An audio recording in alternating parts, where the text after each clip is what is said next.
Natayang 12 ang patay habang 11 pa ang sugatan matapos paulanan ng bala ng mga armadong kalalakihan ng isang pre-Christmas religious celebration sa Salvatierra. Ayon sa ulat, nangyari ang pag-atake habang nagdiriwang ng Las Posadas o tradisyon na ginugunita sa pagitan ng ika-16 at ika-24 ng Disyembre ang grupo ng 40 na mga kabataan sa isang dating rancho na naging venue for hire. Ibinahagi ng isa sa mga dumalo sa pangyayari na nagsimulang mamaril ang gunmen nang malaman nitong hindi sila imbitado sa pagtitipon. Kabilang sa mga nasawi ay 2 babae at karamihan sa biktima ay sinasabing nasa edad 17 years old hanggang 35 years old.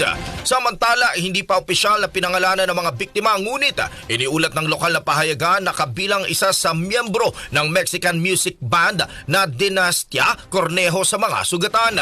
Kasalukuyang nagaganap ang investigasyon ng Guanajuato State Prosecutor's Office, ngunit wala pa rin pahayag sa ngayon ukol sa partikular na dahilan ng pamamaril.